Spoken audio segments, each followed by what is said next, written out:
કથાના પાત્રો આજે પણ ભારતીય સંસ્કૃતિ અને આસ્થામાં જીવંત છે. પાંડવોની માતા અને અદમ્ય ધૈર્યનું પ્રતીક એવા માતા કુંતાનું એક અનોખું પવિત્ર ધામ ગુજરાતના ખંભાતના અખાતના કિનારે આવેલું છે. સમુદ્રના રમણીય વાતાવરણ વચ્ચે બિરાજમાન આ સ્થાન ભક્તોમાં અતૂટ શ્રદ્ધા અને આસ્થાનું કેન્દ્ર બન્યું છે. માન્યતા છે કે અહીં માતાના દર્શનથી ભક્તોની મનોકામનાઓ પૂર્ણ થાય છે અને જીવનમાં નવી સકારાત્મક ઉર્જાનો સંચાર થાય છે. તો આવો કરીએ ખંભાતના ધુવારણ ખાતે આવેલા માતા કુંતાના પાવન ધામના દર્શન. ધર્મરાજ યુધિષ્ઠિર, મહાબલી ભીમ અને ધનુર્ધર અર્જુનની માતા માતા કુંતા. આવા વીર પુત્રોને જન્મ આપનાર માતા પણ શક્તિ સ્વરૂપા સરીખું જ સ્થાન ધરાવે છે. અને આ શક્તિ સ્વરૂપા માતા કુંતાનું એક અલાયદું ધામ ખંભાતના ધુવારણ ખાતે નિર્મિત છે, જે ભક્તોના મને અનોખી આસ્થા અને શ્રદ્ધા ધરાવે છે. સૂર્ય, સાગર અને શક્તિનું ત્રિવેણી સંગમ ધરાવતું આ મંદિર લાખો લોકોની મનમાં અદકેરું સ્થાન ધરાવે છે. મંદિરના મુખ્ય ગર્ભગૃહમાં પહોંચવા માટે આ પર્વત સરીખા પગથિયા ચઢવા પડે છે અને આટલા પગથિયા ચડીને પછી જ આપ પહોંચો છો મા કુંતાના મુખ્ય ગર્ભગૃહમાં. આ ગર્ભગૃહમાં પ્રવેશીને ઘંટરાવ કરીને ભક્તો માતાને પોતે આવ્યા હોવાની હાજરી પુરાવે છે અને માતાને નતમસ્તક થઈને ધન્યતાની કરે છે અનુભૂતિ.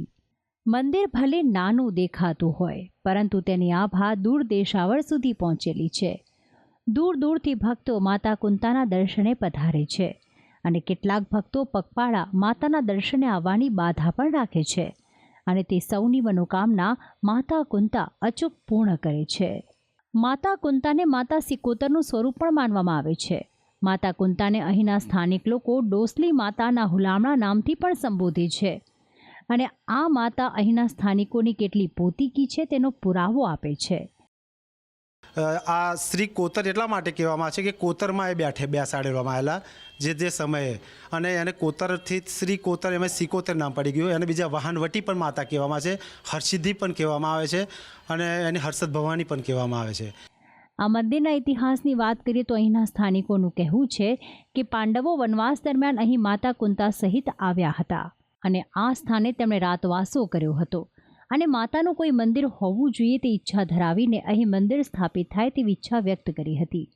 જે ઈચ્છાને વશ થઈને સ્થાનિકોએ અહીં ભેગા થઈને લોકફાળો ઉઘરાવીને ડોસલી માતા એટલે કે કુંતા માતાનું આ સુંદર મંદિરનું નિર્માણ કરાવ્યું. મંદિરમાં દૂર દૂરથી ભક્તો પોતાની મનોકામનાઓની પૂર્તિ માટે પધારે છે અને માતા કુંતા એટલે કે માતા સિકોતર સ્વરૂપા માતા કુંતા તેમની ઈચ્છા જરૂર પૂર્ણ કરશે તેવી આસ્થા ધરાવે છે. અહીં સાગર કિનારે મંદિર હોવાથી આ સ્થાન એક પર્યટક સ્થળ તરીકે પણ પ્રખ્યાત છે.